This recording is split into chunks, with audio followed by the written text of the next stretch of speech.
Setelah kepalanya berhasil terpenggal, tubuh dari Datuk Mazalan ini dipotong-potong hingga menjadi 18 bagian.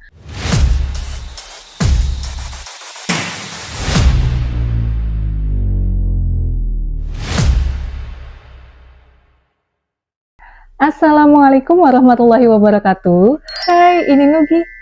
Lekku, semuanya apa kabar? Semoga semua dalam keadaan sehat dan bisa menjalani aktivitas sehari-harinya seperti biasa tanpa ada kendala sedikit pun. Amin. Hari ini kita kembali bercerita. Dan cerita kali ini datangnya dari negara tetangga, dari Malaysia. Di cerita kali ini paket lengkap banget karena ada unsur kriminal, ada unsur psikopat, juga ada horornya. Tapi sebelum kita lebih mendalam masuk ke ceritanya, buat lekku semua yang belum subscribe channel aku, ayo di-subscribe dulu. Dan jangan lupa nyalain loncengnya biar lekku nggak ketinggalan video-video terbaru dari aku. Nah, hari ini kita akan membahas tentang Mazna binti Ismail, atau yang lebih dikenal dengan nama Mona Fendi. Seorang penyanyi wanita berkebangsaan Malaysia yang dijatuhi hukuman mati dengan cara digantung pada tanggal 2 November 2001 setelah dinyatakan bersalah atas kasus pembunuhan seorang mantan anggota Dewan Undangan Negeri Batu Talam, Pahang, yaitu Datuk Mazalan Idris pada tahun 1993. Mazna binti Ismail, seorang wanita yang dari kecil bercita-cita sekali untuk bisa menjadi bintang pop terkenal Malaysia. Sehingga pada saat usianya 20 tahunan, dia memberanikan diri untuk terjun ke dunia hiburan. Mazna memiliki suami bernama Nur Afandi Abdul Rahman yang pada saat itu berjanji katanya akan mendanai dirinya untuk bisa menjadi penyanyi terkenal pada masa itu. Langkah awal yang mereka ambil adalah dengan mengubah nama Mazna menjadi Mona. Karena menurut mereka nama itu akan lebih mudah dikenal dan akan lebih populer karena ada unsur kebarat-baratannya, ada unsur bule-bulenya gitu. Setelah itu, mereka akhirnya mulai memproduksi lagu-lagu dan membuat album pertamanya yang berjudul Diana 1. Akhirnya, si Mona bisa tampil di depan umum dan mendapatkan panggilan dari stasiun-stasiun televisi untuk mempromosikan lagunya. Salah satu lagunya berjudul Ku Nyanyikan Lagu Ini. Tapi aku nggak tahu ya, Le, ya lagunya kayak mana. Nanti kalian cari aja lah sendiri ya. Nah, pada saat itu, karena mulai muncul beberapa penyanyi-penyanyi baru yang lebih bertalenta, si Mona ini akhirnya tersingkirkan. Dia kalah saing karena ketidakmampuannya untuk bernyanyi dengan baik membuatnya akhirnya redup. Karena cita-cita serta impiannya ini tidak bisa tercapai, Mona dan suaminya akhirnya banting setir. Mereka berubah menjadi seorang bomoh atau dukun. Mona mengeklaim bahwa dirinya ini bisa menggunakan ilmu sihir untuk membantu orang-orang yang ingin mencapai sukses dengan instan. Dia akan memberikan jalan pintas untuk menuju ke kesuksesan tersebut. Dia menggunakan koneksinya saat masih menjadi penyanyi dengan cara menawarkan jasanya kepada para artis, juga para pejabat di negeri itu.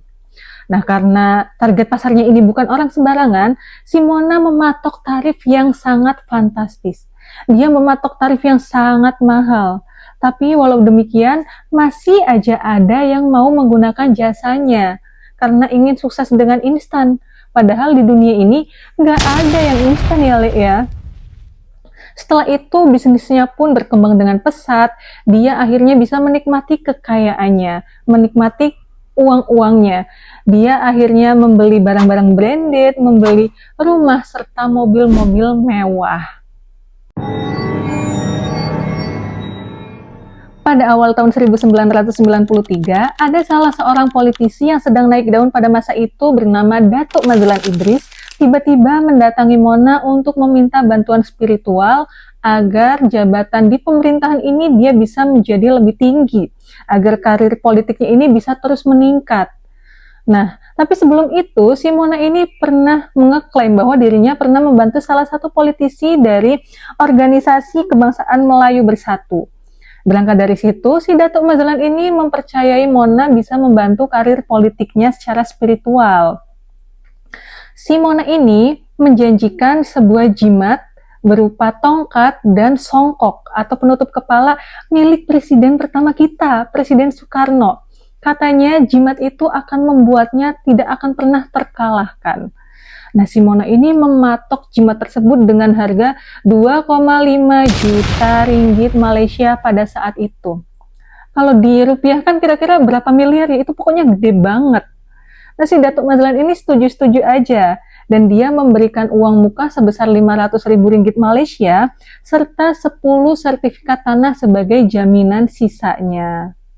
Setelah itu, Mona mengajak Datuk Mazlan untuk melakukan sebuah ritual mandi bunga, katanya untuk meningkatkan karir politiknya seperti apa yang sudah ia janjikan. Nah, si Mona ini melakukan ritual tersebut tidak sendirian. Dia ditemani oleh suaminya bernama Afandi dan juga asistennya bernama Juraimi. Nah, si Datuk Mazlan ini disuruh membawa uang sebesar 300.000 ringgit Malaysia, yang katanya uang tersebut akan digandakan di ritual tersebut. Nah, saat ritual itu berlangsung, Datuk Mazlan ini disuruh untuk rebahan sambil menutup mata dan menunggu uang jatuh dari langit. Sambil si Mona ini menaburkan bunga-bunga di sekitaran tubuh Datuk Mazlan, si Datuk Mazlan ini menunggu beberapa saat, tapi kok uangnya nggak jatuh-jatuh, nggak datang-datang.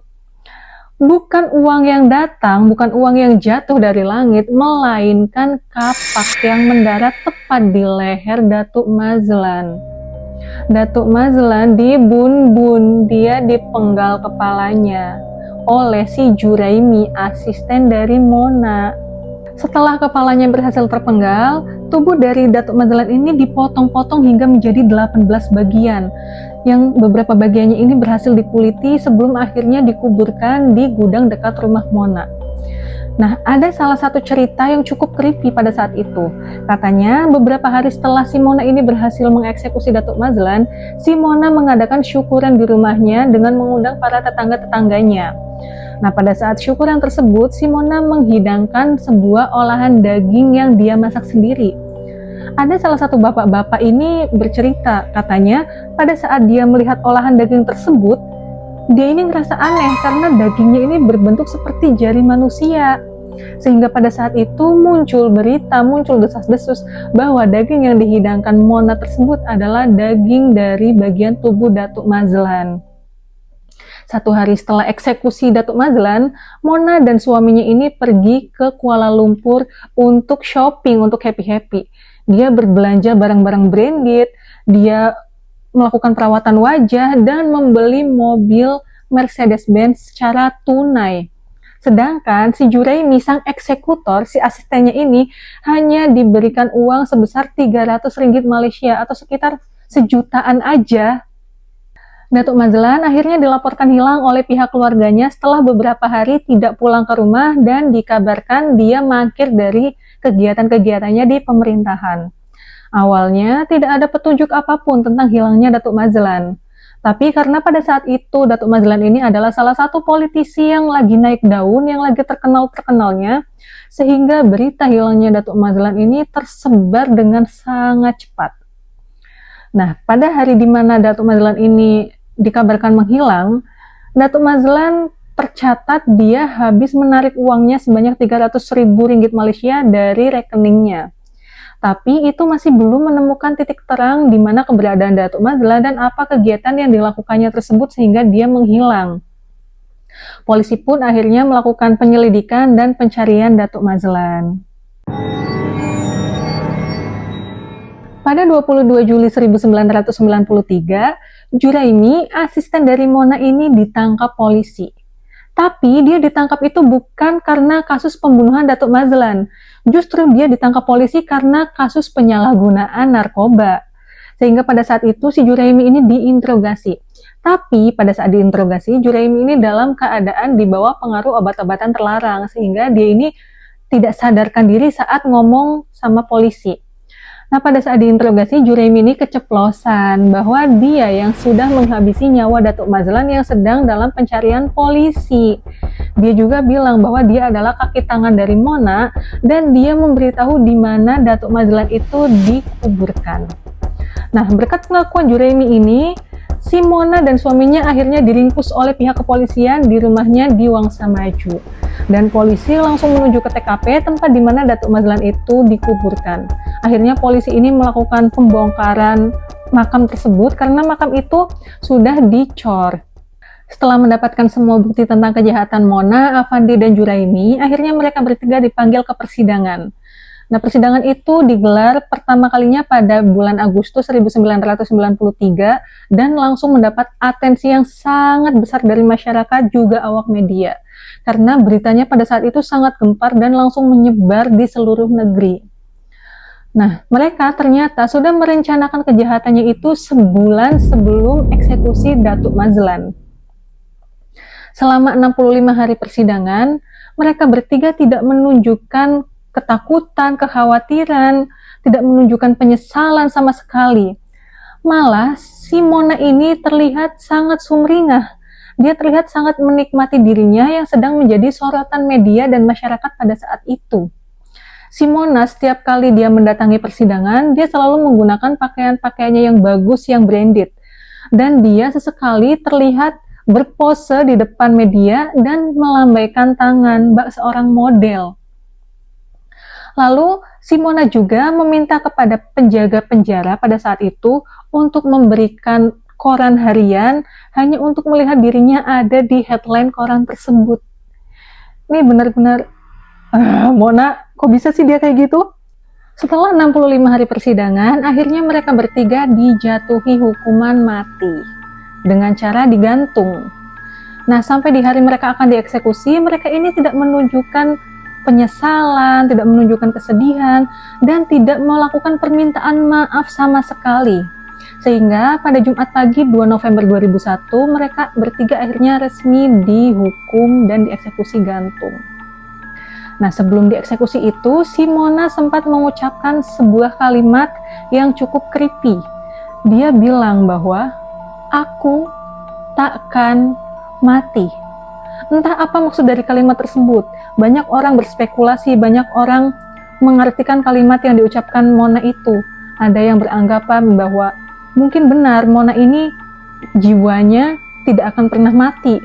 Mungkin badannya aja yang mati, tapi jiwanya ini akan tetap abadi. Karena pada saat itu kan Mona pekerjaannya sebagai dukun ya. Bisa jadi Mona ini sudah melakukan sebuah ritual atau perjanjian dengan gaib, sehingga jiwanya ini akan tetap hidup. Tapi tidak sedikit juga masyarakat mengartikan bahwa itu hanyalah kiasan saja.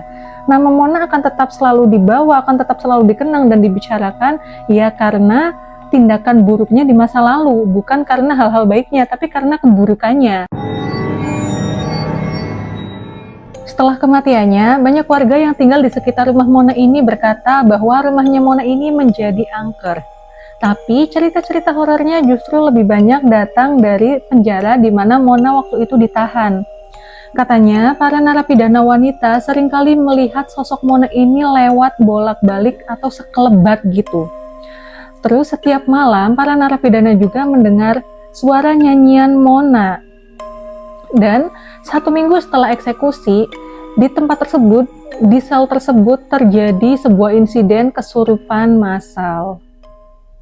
Sekian cerita yang datang dari negara tetangga kita, Malaysia. Mungkin dari teman-teman ada yang lebih tahu atau ingin menambahkan kekurangan dari cerita Mona kali ini, ayo tambahin aja di kolom komentar.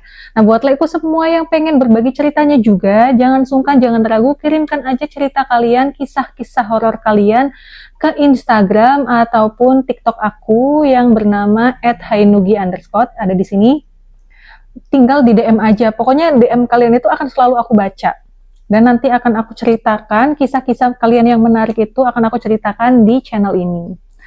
Nah, cukup sekian dari aku. Kalau aku ada salah kata, salah perbuatan, salah pengucapan, ataupun tingkah laku aku yang kurang berkenan, aku meminta maaf yang sebesar-besarnya. Dan buat laiku, sekali lagi jangan lupa yang belum subscribe, ayo di subscribe dulu, dan jangan lupa tinggalkan like, komen, share di video aku kali ini. Sampai jumpa di video-video aku yang selanjutnya. Jika ada kritik, saran, atau masukan yang membangun, silakan nanti akan aku jadikan sebagai perbaikan di konten aku selanjutnya. Terima kasih buat laiku yang selalu setia menonton video-video aku. Wassalamualaikum warahmatullahi wabarakatuh. Dadah.